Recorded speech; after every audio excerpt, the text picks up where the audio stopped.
Welcome to Bind EduTech, and this is a continued class in which we are discussing the short question answer type category जो कि 2 number 2 marks से शुरू हो करके और 5, 6, 7 marks तक जा सकता है।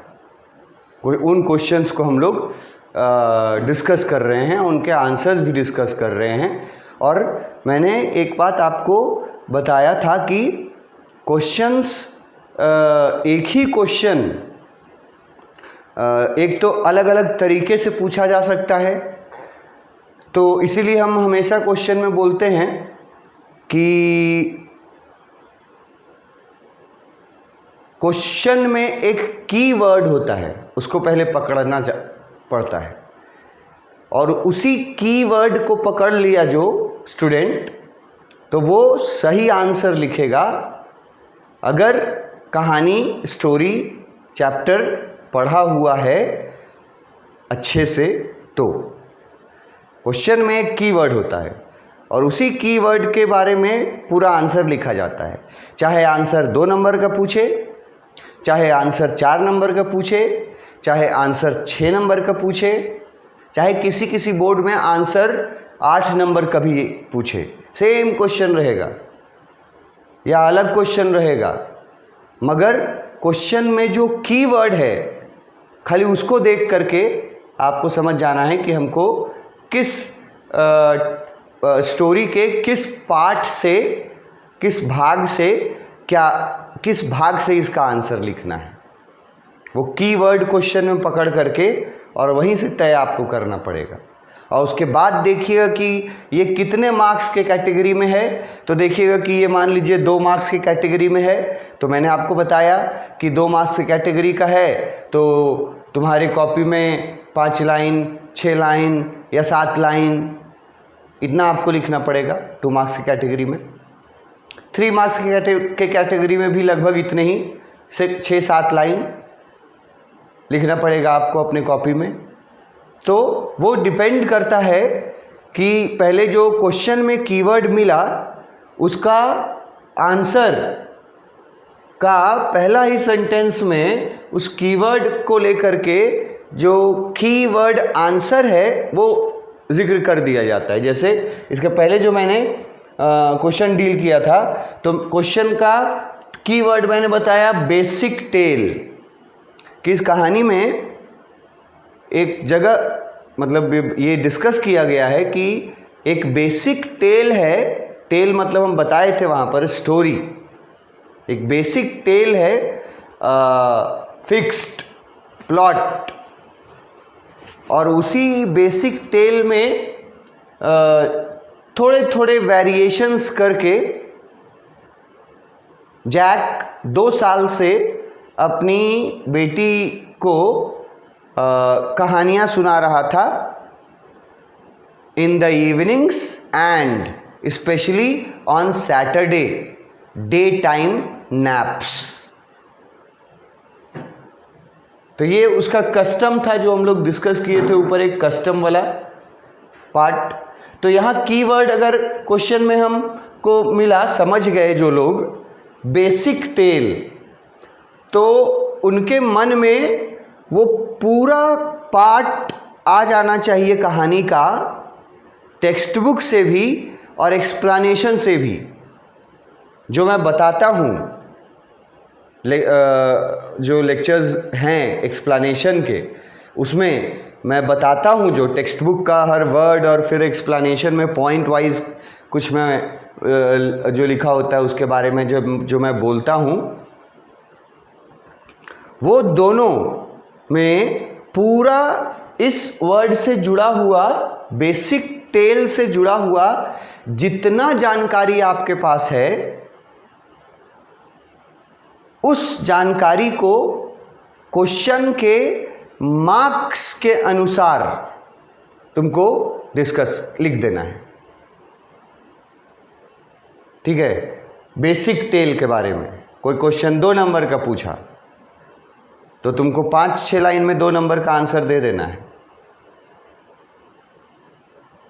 ठीक है। और अगर यही क्वेश्चन सेम या बेसिक टेल से रिलेटेड कोई क्वेश्चन जिसमें बेसिक टेल कीवर्ड है और वो क्वेश्चन 6 नंबर का पूछ दिया तो 6 नंबर में उस क्वेश्चन का आंसर 6 नंबर में हम यहाँ पर 5-6 नंबर का बताए हैं जो टारगेट मेरा रखा है, जो 15 लाइन्स हम बोल रहे थे 8 सेंटेंसेस हैं। अगर यही क्वेश्चन 2 नंबर का पूछ दे रेयरिटी में, मतलब एक्सेप्शनल केस में, ऐसे पूछेगा नहीं ये क्वेश्चन, जब पूछेगा तो मोर देन 4 पूछेगा।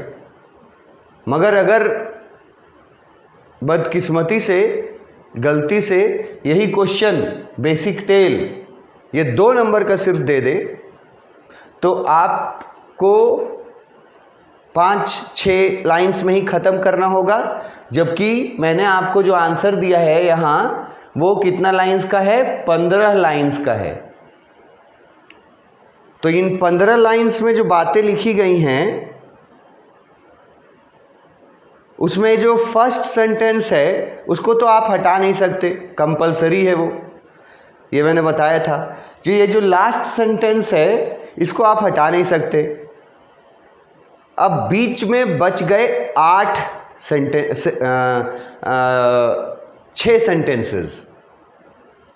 अब बीच में जो 6 वाक्य हैं, ये सारे बीच वाले 6 वाक्य, इन 6 वाक्यों में से आपको 4 वाक्य हटा देने हैं, तब ये फिर उतना वर्ड लिमिट में आ जाएगा, 2 नंबर के वर्ड लिमिट में।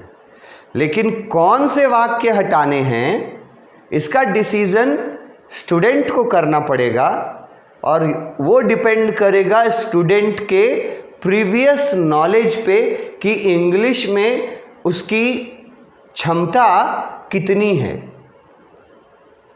इंग्लिश सब्जेक्ट में वो कितने गहरे पानी में है। 10% है, 20% है, 30% है, 60% है, 80% है, 100% है, कितना पानी में है वो उस पे डिपेंड करता है कि 4 कौन कौन से सेंटेंस हटाए जाएंगे। तो जो जिनका बैकग्राउंड इंग्लिश का थोड़ा तगड़ा रहेगा वो ऑब्वियसली अच्छे वाले 4 सेंटेंसेस हटाएंगे, जो जिनके हटने से ना बेसिक टेल के कहानी पे कोई फ़र्क नहीं पड़ेगा। तो ये आपका काम है कि उसमें से आप कैसे छांटते हैं।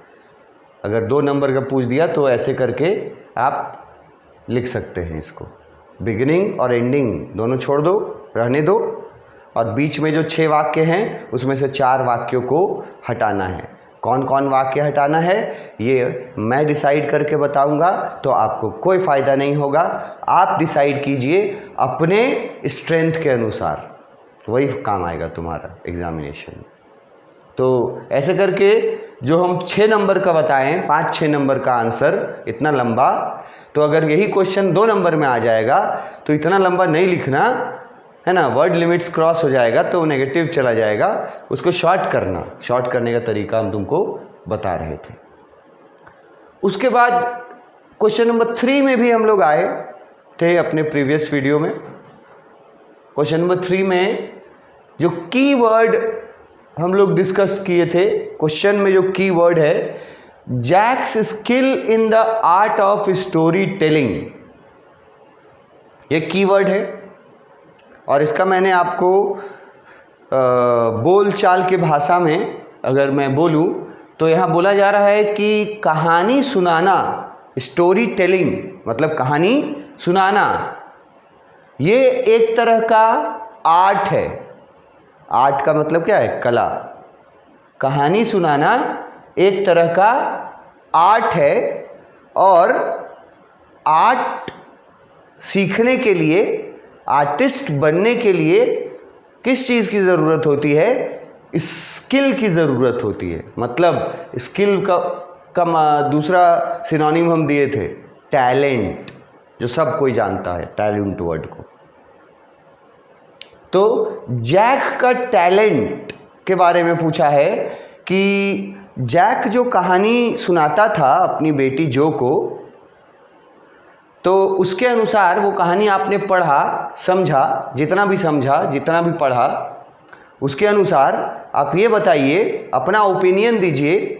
स्टूडेंट्स के लिए है कि आप अपना ओपिनियन दीजिए कि आप जैक को एक स्टोरी टेलर के रूप में कितना टैलेंटेड मानते हैं।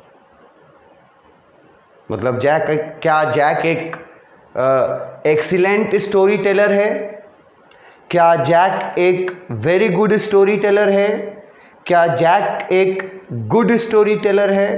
क्या जैक एक एवरेज स्टोरी टेलर है? क्या जैक एक पुअर स्टोरी टेलर है? कुछ आपको डिसाइड करना पड़ेगा कि जैक इनमें से किस कैटेगरी का स्टोरी टेलर है। कैसे डिसाइड कर पाएगा? वही लोग सिर्फ डिसाइड कर पाएगा जो लोग इस चैप्टर में टेक्स्ट में, एनसीईआरटी के टेक्स्ट में वर्ड बाय वर्ड पढ़ा होगा। वो ही लोग डिसाइड कर पाएगा कि जैक का टैलेंट कितना था कहानी सुनाने के कला में, वो कितना माहिर था। अब ये क्वेश्चन का आंसर जो हम यहाँ सैंपल के रूप में दिए हैं, वो देखो 5-6 लाइंस के हैं। 1 2 3 4 5 लाइंस हैं। मतलब कि 2 नंबर और 3 नंबर के क्वेश्चन में अगर ये क्वेश्चन पूछ दिया आपसे,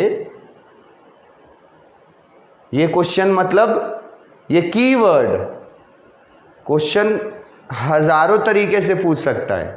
ये कीवर्ड खाली खोज लिया अगर आपने कि जैक के टैलेंट, स्टोरी टेलिंग के टैलेंट के बारे में ये क्वेश्चन आपको कुछ भी बना के पूछे, अगर ये नज़र आ गया तो आप इसका आंसर जो है वो ये देंगे, जो 2 और 3 मार्क्स का कैटेगरी को सेटिस्फाई कर देगा।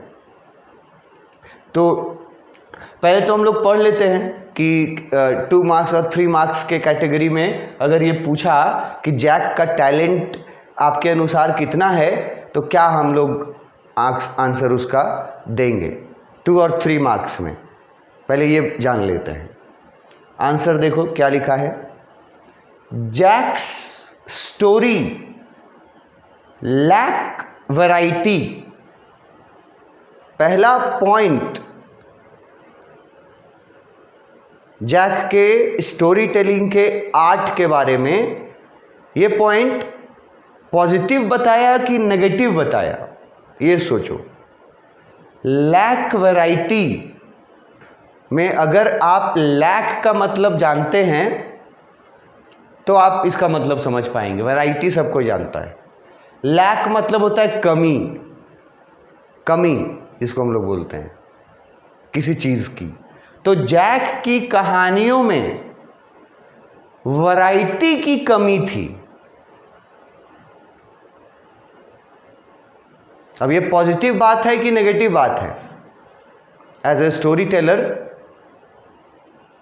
कोई स्टोरी टेलर के बारे में अगर ये बोला जाए कि उसमें वैरायटी नहीं थी ज़्यादा उसके स्टोरी टेलिंग के कला में, तो ये एक नेगेटिव पॉइंट है जैक के स्टोरी टेलिंग के बारे में। पहला पॉइंट नेगेटिव।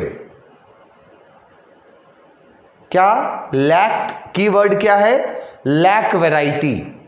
ये याद रखना है कि जैक का स्टोरीज जो था ना, उसमें वैरायटी नहीं था। मतलब अलग अलग किस्म के कहानी नहीं सुनाता था, बस उसका एक बेसिक टेल था, उसी में थोड़े थोड़े से बदलाव करके और एक ही कहानी को 2 साल से सुना रहा था।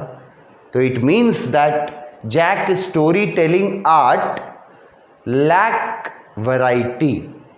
पहला बात कि उसमें वैरायटी नहीं था। दूसरा, he ended up telling the same story वो क्या करता था, ये जो बोला गया कि लैक वैरायटी, इसका रीज़न बताया गया कि क्यों लिख रहे हैं, क्योंकि हर बार he ended up telling the same story. 2 साल से हर बार वो सेम स्टोरी सुना रहा था, इसीलिए बोला गया कि वैरायटी नहीं था स्टोरी में। वो 2 साल से सेम स्टोरी सुना रहा था विथ अ स्लाइट वेरिएशन। अब ये वर्ड जो है स्लाइट वेरिएशन, मैं पहले भी बोल चुका हूं कि अगर आपने ये चैप्टर पढ़ा है और आप ये वर्ड स्लाइट वेरिएशन, ये वर्ड अगर आप नहीं जानते हैं कि इसका मीनिंग क्या होता है, तो फिर आपको क्वेश्चन आंसर में ज़्यादा समय बर्बाद नहीं करना चाहिए, आपको चैप्टर पढ़ना चाहिए पहले।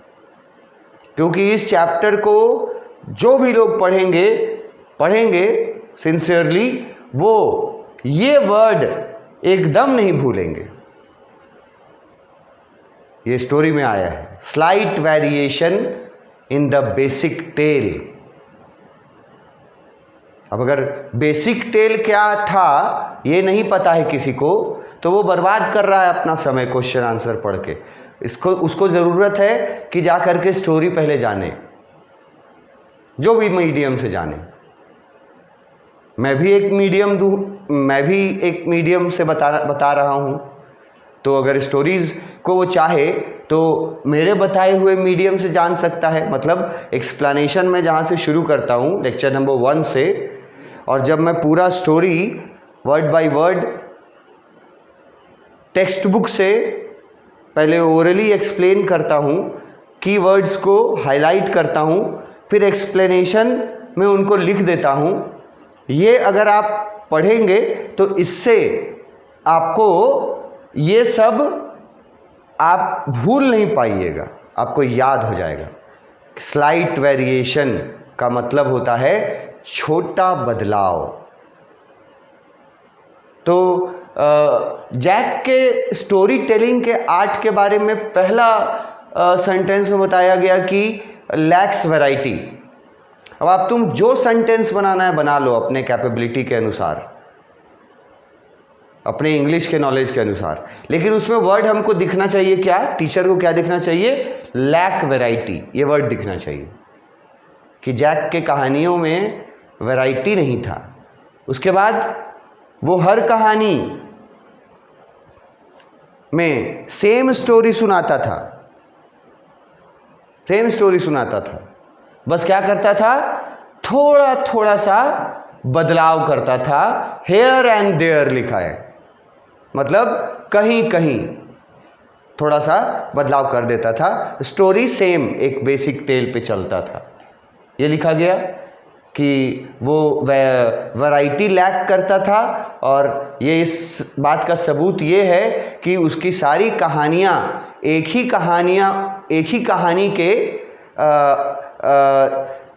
कहानी को थोड़ा थोड़ा बदल करके वो अपनी कहानियाँ बनाता था अपने इमेजिनेशन से, और वो थोड़ा थोड़ा बदलाव हेयर एंड देयर करता था, मतलब इधर यहाँ वहाँ जहाँ भी उसको मन करता था। He told the stories in an interesting narrative with gestures। अब ये जो बात बताया गया पहले कि वैरायटी नहीं था उसके कहानी में, सेम कहानी को सिर्फ थोड़ा थोड़ा बदल के वो सुना रहा था 2 सालों से, ये 2 चीज़ नेगेटिव बताया जैक के स्टोरी टेलिंग के आर्ट में। अब पॉजिटिव चीज़ भी बता रहा है, पॉजिटिव चीज़ यहाँ है, he told the stories in an interesting narrative with gestures. Positive ये है कि उसका स्टोरी टेलिंग में वो जब नरेट करता है तो सबसे पहले जेस्चर्स का सहारा लेता है। जेस्चर वर्ड अगर आप समझते हैं तो अच्छा बात है, नहीं समझते हैं तो मैं बता देता हूँ। याद रखिए कि जेस्चर का मतलब है एक्शन,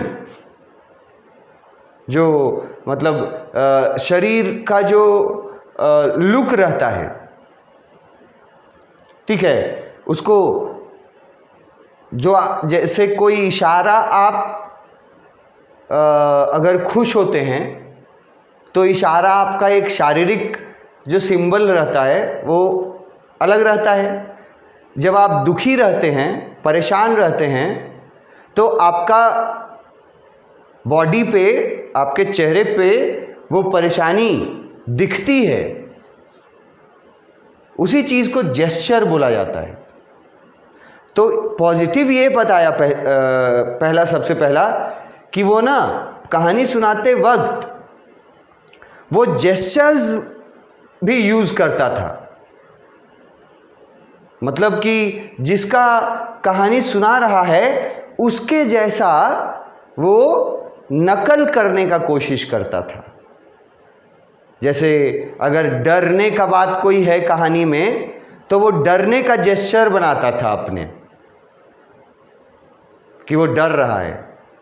अगर कोई बहुत खुशी वाली बात है तो वो खुशी वाला जेस्चर बना के वहाँ पे व्यक्त करता था कहानी को। तो वो कहानी में जेस्चर्स डालता था, ये पहला पॉजिटिव चीज़ है। दूसरा पॉजिटिव चीज़ साउंड इफ़ेक्ट्स डालता था। कैसे?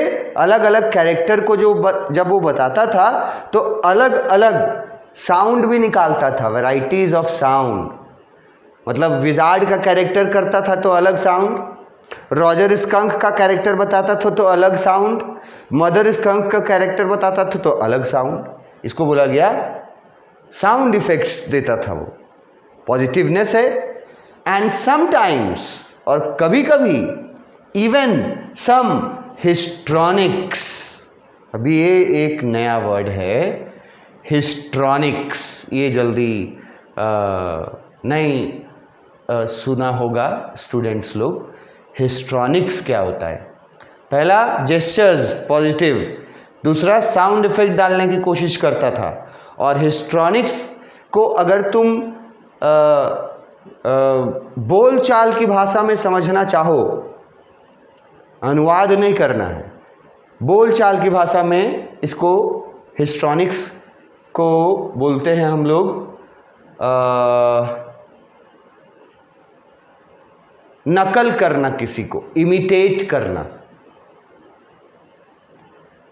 इमिटेट करना, जैसे बहुत सारे होते हैं ना कॉमेडियंस जो बड़े स्टार्स का नकल करते हैं कॉमेडी शोज में। तो यहाँ पर हिस्ट्रॉनिक्स का वो मतलब है, ठीक है। और एक मतलब हिस्ट्रॉनिक्स का ये है कि अजीबो गरीब हरकत, इसको भी हिस्ट्रॉनिक्स बोलते हैं।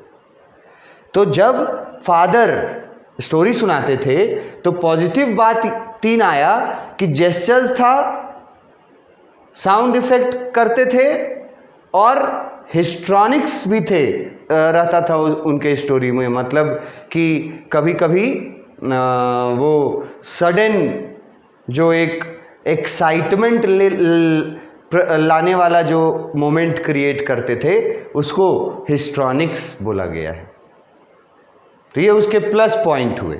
और इसके ऊपर जो बताया गया वो उसका माइनस पॉइंट हुआ। ये ऊपर माइनस पॉइंट लैक वैरायटी, ठीक है। फिर उसी को एक्सप्लेन कर दिया कि क्यों बोला है लैक वैरायटी।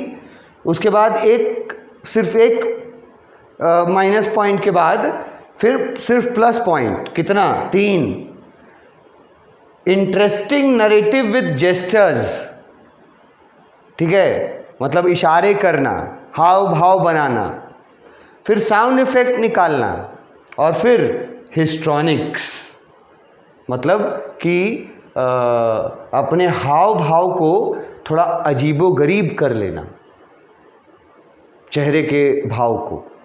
तो ये सब पॉजिटिव चीज़ें थी इसके स्टोरी टेलिंग में। एक नेगेटिव चीज़ सिर्फ बताया गया, बाकी सब पॉजिटिव चीज़ें थी। तो इसके आगे हम लोग नेक्स्ट क्लास में डिस्कस कर